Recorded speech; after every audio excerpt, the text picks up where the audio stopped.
20 minute ধরে নিজের ভাইয়ের জন্য অপেক্ষা করে যাচ্ছে তে। পূর্ণিমা রাতের মধ্যে জঙ্গল দিয়ে হেঁটে ভাইকে খোঁজার মতো সাহস দেয়নি, কিন্তু আর কতক্ষণই বা বসে থাকবে। তাই তে গাড়ি থেকে নেমে তার ভাইকে খুঁজতে লাগলো। কিছুক্ষণ হাঁটার পর সামনাসামনি দেখতে পেল একটা হিংস্র রক্তাক্ত উল্ফ তার দিকে তাকিয়ে আছে। উল্ফটির মুখে রক্তের ছাপ, যেন কাউকে শিকার করেছে। তের দিকে হিংস্রভাবে তাকিয়ে থাকায় তে অনেকটাই ভয় পেয়ে যায়। ভয়ঙ্কর উল্ফটি তের দিকে ধেয়ে আসছিল, যেন সে তেকে শিকার করতে চায়। তে ভয় পেয়ে সেখান থেকে দৌড় দেয়। কি করবে বুঝতে না পেরে দৌড়াতে দৌড়াতে হঠাৎই একটা হাত তের মুখ চেপে ধরে। তে কিছুই বুঝতে পারছিল না কে বা কারা তেকে নিয়ে যাচ্ছে, তেকে কোলে করে নিয়ে যাচ্ছিল। তে না তো চেহারা দেখতে পাচ্ছিল না কোনো কিছু বুঝতে পারছিল। জাস্ট একটা জিনিস তের স্পষ্ট মনে আছে, একটা লাল রক্ত বর্ণ চোখ তের দিকে তাকিয়েছিল। তের শুধু এতটুকুই সেন্স ছিল। তে তখনই চিৎকার করতে যাবে, ঠিক সেই সময় তার ভাই চলে আসে। তোকে না বলছিলাম গাড়ি থেকে নামবি না, তুই জঙ্গলের মধ্যে কেন আসলি? তে কি বলবে কিছু বুঝতে পারছে না। তার 1 সেকেন্ডের মধ্যে এইসব কিছু হয়ে গেল। সে এটা সুকাকে কি বলবে, আর বললেও তো সুকা বিশ্বাস করবে না। তের কাছে মনে হচ্ছিল যে 5 সেকেন্ড কিংবা 2 সেকেন্ডের মধ্যে ঘটনাগুলো ঘটে গেল। কিছুতে ঠিকঠাক করে মনেও করতে পারছে না। কি হলো, কিছু বলছিস না কেন? আর তোর চোখে মুখে এত ভয়ের ছাপ কেন? কি হয়েছে? না আমার কিছু হয়নি, আসলে অনেকক্ষণ ধরে তোমাকে দেখতে পাচ্ছিলাম না, তো তাই গাড়ি থেকে বের হলাম। তখন দেখলাম হয়তো নেকড়ে না জানি কি আমার দিকে ধেয়ে আসে।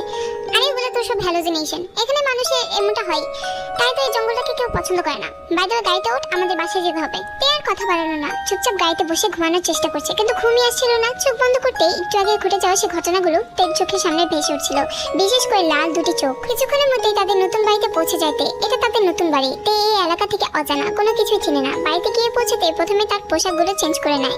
এখনো চোখের সামনে সেই ঘটে যাওয়া ঘটনাগুলোই ভেসে উঠছিল। তে ধরেই নিয়েছে এটা হয়তো তার হ্যালোজিনেশন। তবে কাপড় চেঞ্জ করার সময় তের সব সন্দেহ দূর হয়ে যায়।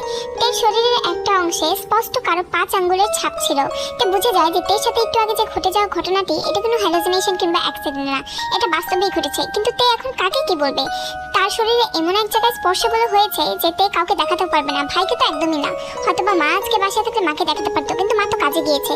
এখন তে কি করবে কিছুই বুঝতে পারছিল না। তে কোনোভাবে লজিকও মেলাতে পারছিল না কি হয়েছে না হয়েছে। এগুলো ভাবতে ভাবতে তে মাথা ব্যথা শুরু করে। তাই তো বিছানায় গিয়ে একটা ঘুম দিয়ে দেয়। ক্লান্ত ছিল তাই ঘুমটা খুব ভালোভাবেই হয়েছে। কেউ একজন থেকে জানালা দিয়ে উকি মেরে দেখছিল।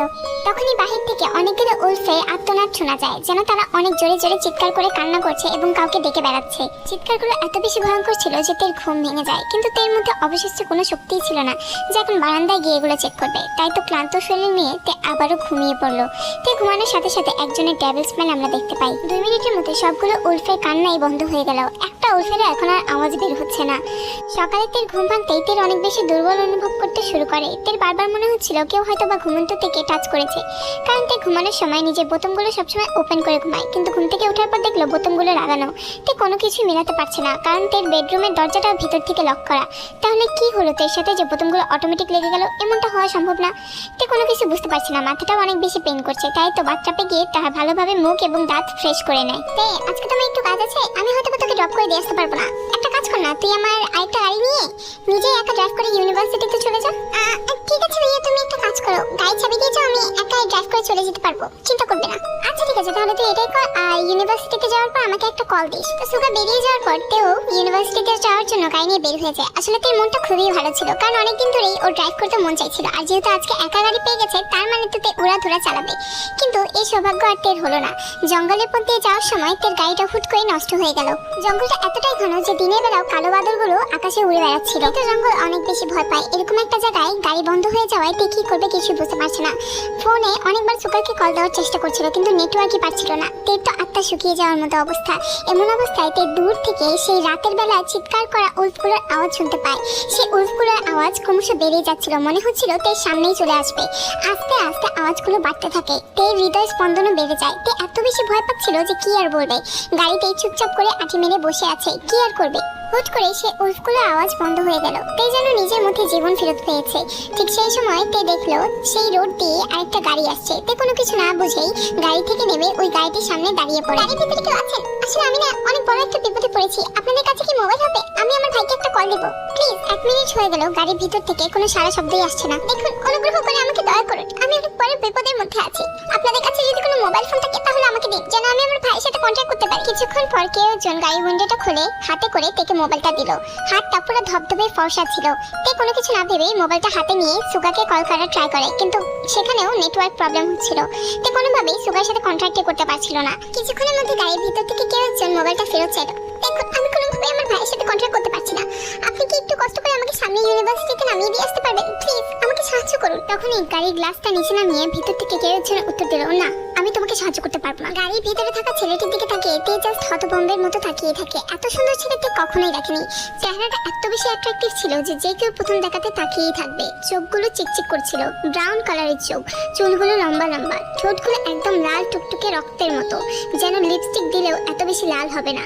চেহারাটা অনেক বেশি অ্যাট্রাকটিভ। এত সুন্দর ছেলে দেখার পর তের মুখ দিয়ে তার কথাই বের হচ্ছিল না। আমতা আমতা করেই জাঙ্কুকের সাথে কথা বলছিল। বললাম তো আমি তোমার কোনো সাহায্য করতে পারবো না। তখনই অনেক দূর থেকে সেই ভয়ঙ্কর উল্ফগুলোর আত্মচিৎকার শোনা যায়।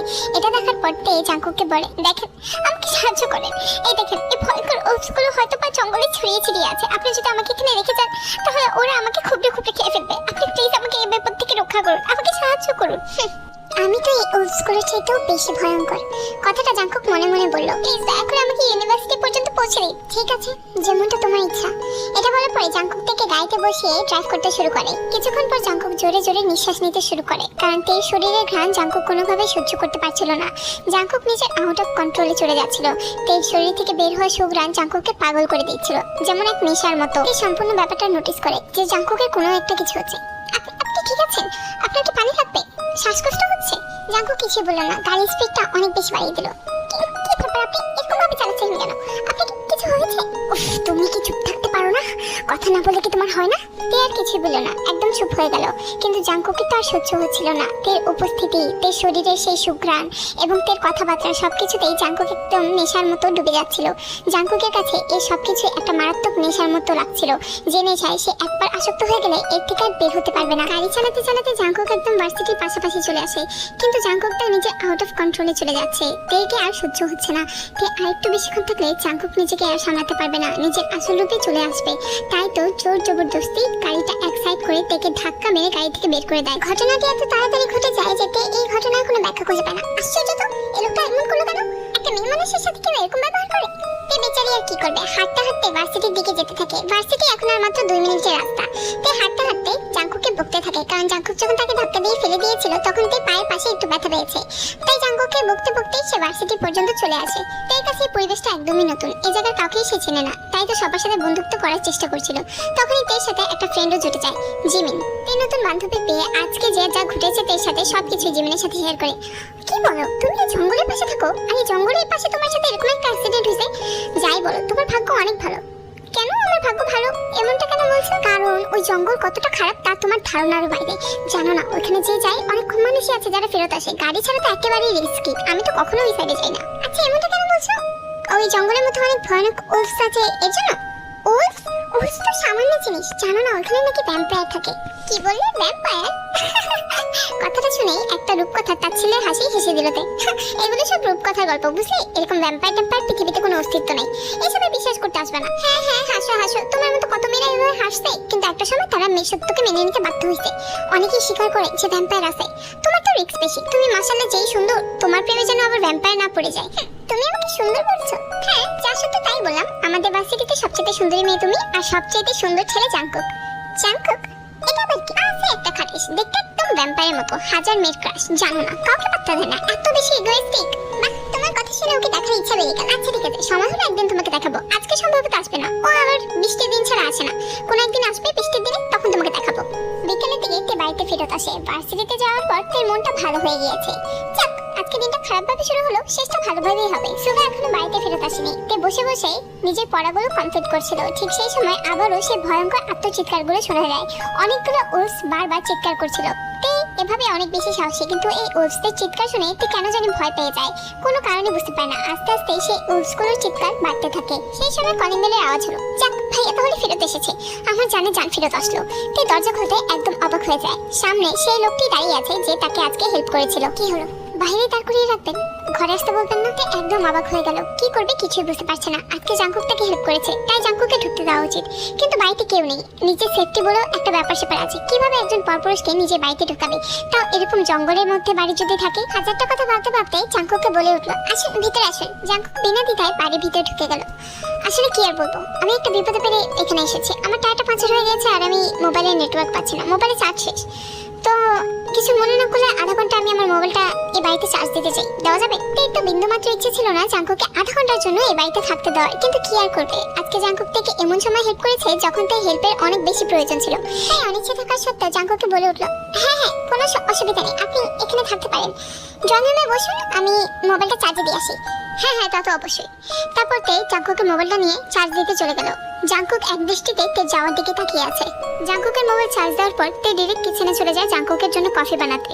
আসলে তের আসল উদ্দেশ্য ছিল কফির উসিলায় কিছু চাকু টাকু তের হাতে রেখে দিবে, যেন জাঙ্কুক তার উপর অ্যাটাক করলে তে নিজেকে বাঁচাতে পারে। তোমার মাথায় এসব ঘুরে বেড়াচ্ছে জান, চাকু কেন, বন্দুক নিয়ে আসলেও তুমি আমাকে মারতে পারবে না, কথাটা জাঙ্কুক মনে মনে বলল।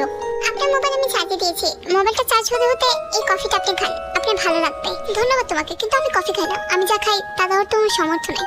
বাই দ্য ওয়ে, তোমাকে একটা কথা বলতে চাই। হ্যাঁ বলুন না, কি বলতে চান? আসলে তোমার জায়গায় অন্য কেউ থাকলে পর মানুষকে বা অচেনা মানুষকে রুমের ভিতরে ঢোকাতো না, তাও আবার এত রাতের বেলা। ভাবতো যে ভ্যাম্পায়ার এসেছে। ভ্যাম্পায়ার শুধুই মাত্র একটা কাল্পনিক চরিত্র, বাস্তবে এদের কোনো অস্তিত্ব নেই। আমি এসবে বিশ্বাস করি না। তুমি হয়তো এখানে নতুন তাই কিছু জানো না, এই জায়গার মানুষরা এসবে অনেক বেশি বিশ্বাস করে। তারা বিশ্বাস করে ভ্যাম্পায়াররা নাকি তাজা রক্ত চুষে খায়। সেটা ভ্যাম্পায়ারের ব্যক্তিগত ব্যাপার, ও তাজা রক্ত চুষে খাবে নাকি বাসি রক্ত সেটা ওর ব্যাপার, এসব ব্যাপারে কথা বলে কোনো লাভ নেই। হ্যাঁ তুমি ঠিকই বলেছো। এটা বলার পর জাঙ্কুক হুট করে তের একদম ঘাড়ের সামনে চলে যায়। কি করছেন আপনি? জাঙ্কুক তের ঘাড়ের সামনে গিয়ে জোরে জোরে নিঃশ্বাস নিতে থাকে। কি করছেন এগুলা? ওয়াও, তোমার শরীরের গন্ধ অনেক বেশি অ্যাট্রাক্টিভ। এরকম গন্ধ জানো ভ্যাম্পায়াররা একদম মাতাল হয়ে যায়, ওরা নিজের কন্ট্রোল হারিয়ে ফেলে। তের এখন জাঙ্কুকে দেখে মারাত্মক ভয় লাগছে। জাঙ্কুকে দেখে মনেই হচ্ছে না যে সে স্বাভাবিক একজন মানুষ, দেখে মনে হচ্ছে জাঙ্কুক একটা সাইকো। তখনই তে দেখে জাঙ্কুকের হাতে রক্ত। কি ব্যাপার, আপনার হাতে রক্ত কিসের? আসলে আমি একটা ভ্যাম্পায়ার তো, তাই এখানে শিকার করতে এসেছিলাম, কিন্তু শিকার করার সময় দূর থেকে আমি তোমার সেই মাতাল করা ঘ্রাণ পেয়ে যাই। তোমার এই ঘ্রাণ আমাকে পুরো পাগল করে দেয়, এত বেশি পাগল করে দেয় যে আমি বলে বোঝাতে পারবো না। আমি নিজেকে কন্ট্রোল করতে পারি না, দৌড়ে তোমার কাছে ছুটে আসি তোমার ঘ্রাণ নিতে, আর এই কারণে তোমার বাড়িতে এসেছি। এই কথা শুনে তে তো একেবারে ভয়ে একাকার অবস্থা। জাঙ্কুক যে একটা সাইকো এতে তের আর কোনো সন্দেহ হলো না। তে তাড়াতাড়ি দৌড়ে গিয়ে সুগার রুমে গিয়ে একটা রিভলভার নিয়ে আসলো। এটা সবসময় সুগা নিজের সেফটির জন্য রাখে। রিভলভারটা জাঙ্কুকের দিকে টাক করে রেখে আছে তে। আরে আমি পাগল নাকি? আমি তো তোমার সাথে জাস্ট মজা করছিলাম।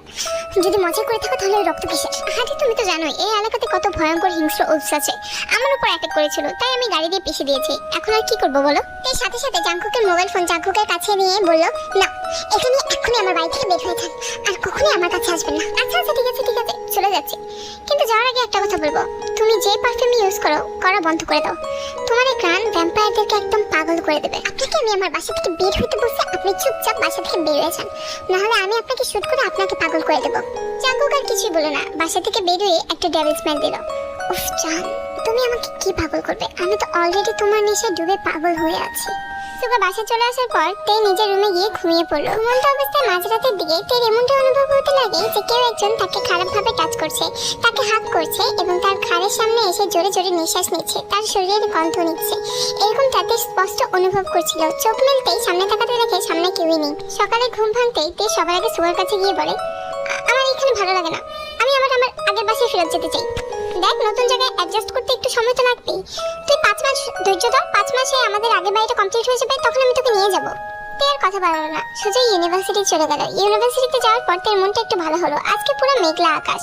তের মেঘলা আকাশ দেখতে ভালো লাগে, শুধু বৃষ্টি ভালো লাগে না। তে তুই না জাঙ্কুকে দেখতে চাইছিলি? ওই দেখ আজকেও আসছে। আজকে মেঘলা দিন না, মেঘলা দিনে তো আসবে আমি জানতাম। ওই দেখ কালো কালার আউটফিটে জাঙ্কুককে কোনো অংশে কোনো সিনেমার নায়কের সাথে কম লাগছিল না। যে দেখছিল সেই একবার এক নজরে জাঙ্কুকের দিকে তাকিয়েছিল। ও তাহলে জাঙ্কুক, ওর কথাই আমি এতক্ষণ তোকে বলছিলাম যে একদম একটা সাইকোর মতো মানুষ আমার বাসায় আসছিল। তাছাড়া গাড়িতে যে অ্যাক্সিডেন্ট গুলো হয়েছিল ওর সাথেই হয়েছিল। কি বলছিস? এই ভ্যাম্পায়ারটা আবার মানুষের সাথে কথাও বলে? আসলে জাঙ্কুককে তো কোনো মেয়ের সাথে দেখিনি তেমন একটা কথা বলতে। যতগুলো মেয়ের সাথে কথা বলছিল দুই তিনটারই ভাগ্য অনেক খারাপ, কুফা লাগছে, কিভাবে জানি মারা গেছে। কিন্তু ব্যাপারটা আজব, ও তো কারোর সাথে কথা বলে না। বাদ দে তো, ওর সম্পর্কে কথা বলে তোর কিংবা আমার কারোরই লাভ নেই। আমি তো ওর ব্যাপারে কথা বলতে চাই না, ওর ব্যাপারে কথা বলা মানে সময় নষ্ট। এটা বলার পর তে ক্লাসরুমে যাওয়ার জন্য লিফটে উঠতে লাগে। এলিভেটরের মধ্যে অলরেডি জাঙ্কুক ছিল। তেকে দেখার পর জাঙ্কুক তেকে বলে, দেখো আসতে যাবে না, আগে আমি উপরে উঠি তারপর তুমি লিফট ইউজ করো, বুঝতে পেরেছো? কেন? এই লিফট কি তোমার নিজস্ব সম্পত্তি যে তুমি যখন উঠবে তখন অন্য কেউ উঠতে পারবে না? কথাটা আমি তোমার ভালোর জন্যই বলছি, আমার থেকে যত বেশি দূরে থাকবা ততই তোমার জন্য ভালো। তাই ভালোই বলছি, আমার সাথে একই লিফটে উঠতে যেও না, তোমারই ক্ষতি হবে হলে। তে জাঙ্কুকের কথায় কান দিল না, লিফটের মধ্যে উঠে গেল। উঠে যাওয়ার পর হুট করে লিফটটা অফ হয়ে গেল। মানে লিফটে একটু প্রবলেম হচ্ছিল তো, তাই দুইজনই এই লিফটের মধ্যে আটকে গেল। আমি তোমাকে আগে বলছিলাম আমার সাথে লিফটে উঠতে আসবে না।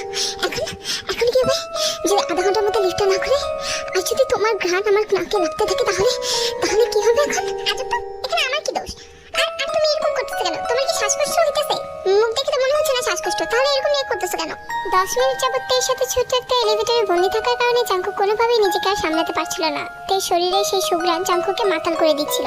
জাঙ্কুক নিজে আউট অফ কন্ট্রোলে চলে যাচ্ছিল। তারপর জাঙ্কুক নিজের কন্ট্রোল হারাতেই বসে। জাঙ্কুকের এমন অবস্থা দেখে তেও অনেকটা ভয় পেয়ে যায়। জাঙ্কুক কোনো কিছু না ভেবেই তেকে এক টান দিয়ে নিজের বুকের কাছে নিয়ে আসে। প্লিজ তে তুমি তোমার শরীরের গন্ধটা আমাকে নিতে দাও, যেন আমি কোনোভাবে আউট অফ কন্ট্রোল না হয়ে যাই। প্লিজ আমাকে সাহায্য করো। একটু ভয়ে একদম একাকার অবস্থা। জাঙ্কুক থেকে হাত করাতে তে প্রথমবারের মতো বুঝতে পারে যে জাঙ্কুকের বডি আসলে বরফের মতো ঠান্ডা। তখন তের ওই প্রথম দিনের কথা মনে পড়ে যায়, যখন জঙ্গলের মধ্যে কোনো একটা হাত তের মুখ চেপে ধরেছিল। সেই হাতটিও পুরো বরফের মতো ঠান্ডা ছিল। তে এক নজর জাঙ্কুকের দিকে তাকিয়ে একদম অবাক হয়ে যায়। জাঙ্কুকের চোখও ওই দিনের চোখের মতো রক্ত লাল বর্ণের হয়ে যায়। তখনই তে বুঝতে পারে জাঙ্কুক আসলে মানুষ না। প্লিজ আমাকে সাহায্য করো, আমাকে প্লিজ একটু জড়িয়ে ধরো, যেন আমি নিজের কন্ট্রোলটা করতে পারি, যেন আমি নিজে আউট অফ কন্ট্রোল না হয়ে যাই, আর নিজের আসল রূপে যেন তোমার সামনে না আসি। প্লিজ তুমি তো বুঝতেই পেরেছো না? তে তখন জাঙ্কুককে শান্ত করার জন্য জাঙ্কুককে জড়িয়ে ধরলো এবং নিজের শরীরের ঘ্রাণ জাঙ্কুককে নিতে গেল। জাঙ্কুক আস্তে আস্তে নিজের কন্ট্রোলটা আবারও ফেরত পেল এবং তের দিকে এক দৃষ্টিতেই তাকিয়ে রইল। লিফট খুলতেই জাঙ্কুক তাড়াহুড়ো করে সেখান থেকে সবার চোখে আড়াল হয়ে গেল। তেও চুপচাপ জাঙ্কুকের যাওয়ার দিকে তাকিয়ে রইল। কি ব্যাপার, এতক্ষণ ধরে দুজন একই লিফটে বন্দি ছিলি, কিছু হয়েছে নাকি? না, কি বলিস না, কি আর হবে? ওর শ্বাসকষ্ট হচ্ছিল, তাই ও তাড়াহুড়ো করে বের হয়ে গেছে। ভার্সিটি শেষ হতেই তে বাসে চলে গেল। বাসে যাওয়ার পর সারাটা দিন তে জাস্ট জাঙ্কুকের কথাই ভাবছিল। কি হলো, এতক্ষণ ধরে কি আমার কথা ভাবছো তুমি? কি ব্যাপার, তুমি হুট করে আমার এই বাড়িতে, আমার এখানে কেন এসেছো? আবার তুমি আজকে আমাকে সাহায্য করেছো। আমার আসল রূপ ব্যাপারে তুমি জানো, কিন্তু কাউকে এই ব্যাপারে বলোনি, তাই আমি তোমাকে ধন্যবাদ জানাতে আসলাম। এর মুখ দিয়ে কোনো কথাই বের হচ্ছে না। তে এক নজরে জাঙ্কুকের ওই লাল দুটি চোখের দিকে তাকিয়ে আছে। কি হলো, আমার আসল রূপ থেকে ভয় পেয়ে গেলা, নাকি আমার লাল চোখ দেখে তোমার ভয় লাগছে, কোনটা? আসলে তোমার এই লাল চোখগুলো আমার অনেক ভালো লাগে, অনেক বেশি সুন্দর। একটা দানবকে তুমি সুন্দর বলছো? তুমি দানব হওয়া সত্ত্বেও আর 8-10টা মানুষের চাইতে বেশি সুন্দর। তোমার দিকে একবার যে তাকিয়ে থাকবে, চোখ সরাতে পারবে না।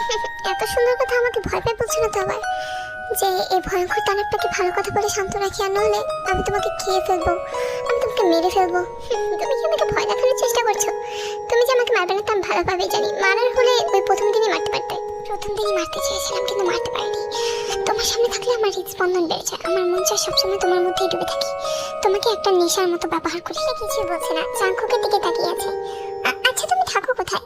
তুমি কি জঙ্গলের মধ্যে থাকো, গাছপালার উপরে? তোমার কি ধারণা ভ্যাম্পায়ার বলে কি আমার থাকার জায়গা নেই, আমার গাছপালার উপরে থাকা লাগবে? না মানে ব্যাপারটা খুবই ইন্টারেস্টিং, তাই তোমাকে জিজ্ঞেস করলাম আর কি, যে থাকো কোথায় এই সেই। চলো তাহলে তোমাকে আমার বাসা থেকে ঘুরিয়ে নিয়ে আসি। এটা বলে পর জাঙ্কুক থেকে কোলে করে এমন একটা দৌড় দিল যেন তের মনে হচ্ছিল সে আকাশে উড়ে বেড়াচ্ছে। জাঙ্কুক 2 মিনিট দৌড়াতে দৌড়াতে একটা ঘন জঙ্গলের মাঝে থেকে নিয়ে আসলো। বাসাটা একদম জঙ্গলের মাঝে। এই যে এটাই আমার বাসা, এটাই আমার আসল রাজত্ব, একটা ভ্যাম্পায়ারের রাজত্ব। একটা ভ্যাম্পায়ারের বাসায় এসে তোমার ভয় লাগছে না? সত্যি কথা তোমাকে শুধুমাত্র প্রথম দিনই ভয় পেয়েছিলাম, যখন তোমাকে সাইকো মনে হয়েছিল। এখন যেহেতু তোমার আসল পরিচয় জেনে গিয়েছি, এখন আর ভয় লাগছে না। ভ্যাম্পায়াররা তো সাইকোর চেয়ে বেশি ডেঞ্জারাস, এটা তো ভালোভাবেই জানো তুমি। আচ্ছা তুমি আমাকে এখানে কেন এনেছো? তুমি কি আমাকে মেরে ফেলবে? মানে আমাকে খেয়ে ফেলবে? মেরে মারবো কেন? আমি শুধু তাদেরকে মারি যারা আমাকে ভয় পায়, তুমি তো আমাকে ভয় পাও না। এটা বলেই জাঙ্কুক থেকে এক টান দিয়ে নিজের কাছে নিয়ে আসে এবং তের ঘাড়ে মুখটা ডুবিয়ে দেয় এবং তের শরীরে সেই সুন্দর গ্রানটা নিতে থাকে। জাঙ্কুক জোরে জোরে তের সামনে গিয়ে নিঃশ্বাস নিচ্ছিল। প্রতিটা নিঃশ্বাসের আওয়াজ থেকে আরো বেশি ঠান্ডা করে দিচ্ছিল। প্রথমবার তে এরকমটা অনুভব হচ্ছিল। তে এর আগে কখনোই পুরুষ মানুষের স্পর্শ পায়নি, এটাই ফার্স্ট। জাঙ্কুক থেকে এরকম ভাবে জড়িয়ে নিঃশ্বাস নিচ্ছিল যে তে পুরোপুরি জাঙ্কুকের সাথে মিশে যায়। জাঙ্কুক জোরে জোরে নিঃশ্বাস নিচ্ছিল এবং সব নিঃশ্বাসগুলো তের ঘাড়ের উপর পড়ছিল। তের এটাতে আবেদনময়ী একটা অনুভব জাগে। এরপর জাঙ্কুক তের দিকে অনেকক্ষণ তাকিয়ে থেকে তের ঠোঁটের মধ্যে সফটলি কিস করতে শুরু করে। প্রায় 3 মিনিট এভাবে জাঙ্কুক কিস করছিল, কিন্তু তে কোনো কিস ব্যাক করছিল না, তে মানাও করছিল না। 3 মিনিট কিস করার পর জাঙ্কুক থেকে বলে, চলো তোমাকে এখন তোমার বাসায় দিয়ে আসি, আর নাহলে আমি আর নিজেকে সহ্য করতে পারবো না। এরপর জাঙ্কুক থেকে করে নিয়ে এক দৌড় দিয়ে তেকে তার বাড়িতে দিয়ে আসে এবং তেকে বেডরুমে শুয়ে দিয়ে সেখান থেকে চলে যায়। আমি এখনো কোনো কিছু মেনে নিতে পারছি না, আমি কি আসলে বাস্তবে ভ্যাম্পায়ারকে দেখতে পাচ্ছি? ওরা বাস্তবে পৃথিবীতে আছে নাকি আমি যা যা দেখছি সবই একটা স্বপ্ন কিংবা কল্পনা? এসব ভাবতে ভাবতে তে কোনোভাবেই ঘুমাতে পারছিল না। বারবার জাঙ্কুকের সেই সবকিছুই তার চোখের সামনে ভেসে উঠছিল। জাঙ্কুককে সে পছন্দ করে, সে প্রথম দিন থেকেই পছন্দ করে। যদিও এর মাঝখানে অনেক কিছু ঘটে গিয়েছে যার কারণে জাঙ্কুকের প্রতি তার সন্দেহটা বেড়ে গিয়েছিল, কিন্তু এখনো সে জাঙ্কুককে পছন্দ করে। জাঙ্কুকে করা প্রত্যেকটা জিনিসই তার চোখের সামনে ভেসে উঠছিল। তে 4-5 দিন আর ভার্সিটিতে যায় না, 4-5 দিন পর ইউনিভার্সিটিতে যাইতে। কি ব্যাপার, তোর মনে তো খারাপ কেন? আর এতদিন তুই আসিসনি কেন? আমার মনে হয় আমি জাঙ্কুককে ভালোবেসে ফেলেছি। মাথার মধ্যে 24 ঘন্টা ওর কথাই ঘুরঘুর ঘুরঘুর করে। ওরে বাবা, তার মানে মনে মনে এসব তোমরা টেম্পো চালাইতেছো আর আমি জানিও না? বা তুমি এ তো সুখের সংবাদ, মানে খুশির সংবাদ। তাহলে তো মন খারাপ কেন? মন খারাপ কেন আমি জানি। আমি ওকে যতই ভালোবাসি না কেন ওকে কখনোই পাবো না। জিমিনি কথার মানে বুঝতে চাইলো, কিন্তু তে আর বোঝালো না। মন খারাপ করে বাড়িতে চলে আসলো। এখনো বারান্দায় বসে বসে জাঙ্কুকের জন্য অপেক্ষা করছে। এতদিন জাঙ্কুক তার সাথে দেখাও করতে আসেনি। তে এর কোনো কারণই খুঁজে পাচ্ছে না। সন্ধ্যার সময় তে বাড়িতে একাই চুপচাপ মন খারাপ করে বসেছিল। ঠিক সেই সময় অনেক দূর থেকে ওল্ড স্কুলের চিল্লানোর আওয়াজ শুনতে পাইতে তে সাথে সাথেই আর কোনো কিছু না ভেবে বাসা থেকে বের হয়ে যায়। তে ভেবেছে যে যতবারই ওল্ড স্কুলে চিল্লাচিল্লি করেছে ততবারই হয়তো বা জাঙ্কুক তাদের আশেপাশেই ছিল, তাই তো তে কোনো কিছু না ভেবেই জঙ্গলে বেরিয়ে পড়ে। কিন্তু তখনই হুট করে একটা হাত এসে তের ঘাড়ের মধ্যে হাত রাখে। তে ভাবে এটা জাঙ্কুক, কিন্তু চোখ ফেলতে অবাক হয়ে যায় এটা জাঙ্কুক না, অন্য এক ভ্যাম্পায়ার ছিল। তে তো তখন ভয়ে একটা জোরে চিৎকার দিয়ে দৌড়তে শুরু করে। ওই ভ্যাম্পায়ারটাও তের পিছু নিতে থাকে। তে ভয়ে চিৎকার করতে থাকে। ভ্যাম্পায়ারটা তেকে ধরে তেকে কামড় বসাতেই যাবে, ঠিক সেই সময় আমাদের জাঙ্কুকও সেখানে চলে আসে। তে তখন ভয়ে জাঙ্কুকের পিছে গিয়ে আশ্রয় নেয়। অন্য ভ্যাম্পায়ারটি জাঙ্কুককে দেখার পর আর ফাইটিং করতে আসে না, আপু সেই সেখান থেকে চলে যায়। সেখান থেকে চলে যাওয়ার পর জাঙ্কুক থেকে কোলে করে তেকে বাসায় দিয়ে আসে। তোমার কি ধারণা পৃথিবীর থেকে আমিই মাত্র একটা মাত্র ভ্যাম্পায়ার? অন্য কোনো ভ্যাম্পায়ার নেই? না বুঝে কেন জঙ্গলের মধ্যে গেলে? আমি তো শুধু তোমার সাথে দেখা করতে চেয়েছিলাম, এর জন্য তো না বুঝে জঙ্গলের মধ্যে দৌড় দিয়ে দিলাম। ও আচ্ছা, তাহলে দেখা করতে চেয়েছিলেন, দেখা হয়ে গেছে, এখন আমি যাই। তুমি এরকম কেন করছো আমার সাথে? তুমি কেন এখন আমার সাথে দেখা করতে আসো না? তুমি কেন আমার থেকে দূরে দূরে পালিয়ে বেড়াচ্ছ? কারণ তুমি আমার এমন এক নেশা যার থেকে আমি নিজের মন চাইলেও দূর হতে পারি না, এখনো পারছি না। তাই আমি তোমার কাছ থেকে দূরে থাকার চেষ্টা করছি। দূরে যাওয়ার কি দরকার, থেকেছো আমার পাশে। জাঙ্কুকের কথার কোনো উত্তর দেয় না, চুপচাপ সে রুম থেকে চলে যেতে নেয়, কিন্তু তে আর তা হতে দেয় না। তে জাঙ্কুকের হাতটি ধরে নিজের কাছে নিয়ে আসে এবং জোর করে জাঙ্কুককে কিস করে আছে। এখান থেকে একজন মানুষের এবং একজন দানবের প্রেম কাহিনী শুরু হয়ে যায় তাদের মধ্যেকার ভালোবাসা। এখন তারা একে অপরকে অনেক বেশি ভালোবাসে। তে কিছুদিন পর তার ফ্যামিলিকে জাঙ্কুকের ব্যাপারে জানায় যে সে জাঙ্কুককে বিয়ে করতে চায়। তার পরিবারিতে আপত্তি জানায়। আরে কি দেখে ছেলেটাকে পছন্দ করি? হ্যাঁ, ছেলেটার বাপ নাই, মা নাই, কোনো কিছু নাই। ছেলেটা থাকেও চুপচাপ, চেহারা সুন্দর, তো কি হয়েছে? কোনো কিছু তো ভালো না। আমি তো কিছু শুনতে চাই না আম্মু, আমি জাঙ্কুককে ভালোবাসি আর বিয়ে করলে শুধু ওকেই করবো, আর যদি বিয়ে নাও করি তাও ওর সাথেই থাকবো, বুঝতে পেরেছো? একটা কথা কান খুলে শুনে রাখ, যদি জাঙ্কুককে বিয়ে করতে হয় তাহলে আমাদের সবার কথা ভুলে যাবি, বুঝতে পেরেছিস? ঠিক আছে, যেমনটা তোমাদের ইচ্ছা। এমনিতেও তোমরা আমাকে সময় করে দাও, সবসময় তো জাঙ্কুকই আমার পাশে থাকে, তোমাদের তো কোনো পাত্তাও থাকে না। তো এরপরে কিছুদিনের মধ্যেই তে পুরো ফ্যামিলির বিরুদ্ধে গিয়ে জাঙ্কুককে বিয়ে করে ফেলে। বিয়েটা খুবই ছোটখাটো ভাবেই হয়েছে। বিয়ের পর জাঙ্কুক থেকে নিজের জঙ্গলের বাড়িতে নিয়ে যায়। অবশেষে আমি আমার মন মতো এখন নিজের নেশায় ডুবে থাকতে পারবো। এখন সারা জীবনের জন্য তুমি আমার নেশা হয়ে থাকবে এবং আমি সব সময় তোমার নেশা নিয়েই যাব। জাঙ্কুক থেকে নিজের খাটের উপর শুয়ে দেয় এবং এরপর সেটাই হয় যেটা হবার ছিল। তোমরা যা যা ভাবতেছো ওইগুলাই। জাঙ্কুকটা এমনিতেই তের নেশায় ডুবে থাকে। আরও আজকে বিয়ের প্রথম দিন। তেকে তো কোনোভাবেই জাঙ্কুক ছাড়বে না, আর ছাড়েও নেই। সারাটা রাত চালাই গেছে। তেকুকের সময় সুন্দরী কাটছিল। তে একজন দানবকে নিজের হাজবেন্ড হিসেবে মেনেই নিয়েছে এবং সে এতে অনেক বেশি হ্যাপি আছে। তে এখন জাঙ্কুকের মধ্যে পৃথিবীর সবচেয়ে বেশি আনন্দটাই খুঁজে পায়। জাঙ্কুকও তেকে অনেক বেশি ভালোবাসে, সবসময় তেকে নিজের চোখে চোখে রাখে, 1 মিনিটের জন্য চোখের আড়াল করে না। একদিন রাত 2টার দিকে জিমিন যায় জাঙ্কুকের সাথে কথা বলতে গভীর জঙ্গলে। তেকে কালকে রেডি করে রাখবি, কালকে ওর শেষ দিন। না, আমি তো একবার বললাম আমি কোনো মতেই তেকে বলি হতে দিব না, তাও আবার আমাদের বংশের জন্য। কোনোভাবে এটা সম্ভব না, আমি ওকে ভালোবাসি, এটা পসিবল না। ওরে বাবা, এতদিন তো কোনো মেয়ের প্রতি ভালোবাসা জন্মায়নি, তের মধ্যে এমন কি দেখলে যে তের প্রতি ভালোবাসা জন্মায় গেল? আর জন্মায় গেলেও লাভ নেই, তেকে আমরা বলেই দিব। তেকে আমরা আগে থেকে টার্গেট করে রাখছিলাম, আর তুই তো এতদিন রাজিই ছিলি, তাহলে হুট করে কি হলো? কারণটা খুবই সিম্পল, এতদিন তুই প্রেমে পড়িনি, এখন থেকে ভালোবাসি, তেকে বিয়েও করছি। এখন কোনো মতেই আমি ওকে ছাড়া থাকতে পারবো না। ও আমার একমাত্র নেশা, আর আমি ওর নেশা সারা জীবন ডুবে থাকবো, তোদেরকে দেবো না। আজকে পূর্ণিমা রাত, আজকের দিনে তেকে বলি দেওয়ার কথা ছিল, কিন্তু জাঙ্কুক তো কোনোভাবেই তেকে বলি দেবে না, সে তাকে ভালোবাসে। তাই তো আজকের দিনে তেকে আর চোখের আড়াল করছে না, চোখের সামনেই রেখে দিয়েছে। হুট করেই জিমিন আর জেহক মিলে জাঙ্কুকের উপর অ্যাটাক করে দেয়। জেহক জাঙ্কুকের সাথে ফাইটিং করছিল, আর জিমিন এই সুযোগে তেকে নিয়ে সেখান থেকে চলে যায়। তে কিছুই বুঝতে পারছিল না হুট করে কি হয়ে গেল। জিমিন গিয়ে তেকে একটা সিটের উপর বেঁধে দেয়। কি হলো তে, কিছুই বুঝতে পারছো না তাই না? আমি তোমাকে খুলে বলি, আসলে আমরা সবাই ভ্যাম্পায়ার, আমিও ভ্যাম্পায়ার, জাঙ্কুকও ভ্যাম্পায়ার, আর আমার চোদ্দ গোষ্ঠী ভ্যাম্পায়ার। তোমাকে জাস্ট আমরা ফাঁদ হিসেবে ব্যবহার করছি, যেন তোমাকে বলে দেওয়ার পর আমরা আরো বেশি শক্তিশালী হয়ে যেতে পারি। জীবনে এসব কথাবার্তা শুনে তে অনেক বেশি ভয় পেয়ে যায়, কিন্তু জাঙ্কুক যে তার ক্ষতি করতে চাইবে এটা বিশ্বাস করতে পারে না। আমি আমি জাঙ্কুকের সাথে দেখা করতে চাই, ও কখনো আমার ক্ষতি চাইবে না। ওরে বাবা, এত বেশি বিশ্বাস, তাও আবার একটা ভ্যাম্পায়ারকে। ভ্যাম্পায়ার আর মানুষের কখনো ভালোবাসা হয় নাকি? তুমি কত বোকাতে। আমাদের জন্য তুমি একটা খাবার, জাঙ্কুকের জন্য সেম। যাক গে, এত কথা বলে লাভ নেই, এখন তোমাকে মরতে হবে, তাই মরার জন্য প্রস্তুত হয়ে যাও। তখনই জিমিন তেকে মারতে যাবে, ঠিক সেই সময় জাঙ্কুক সেখানে চলে আসে এবং তেকে নিয়ে একটা দৌড় দিয়ে দেয়। কিন্তু এতক্ষণে অনেক বেশি দেরি হয়ে গিয়েছিল, তের নিঃশ্বাস প্রায় বন্ধ হয়ে যাচ্ছিল।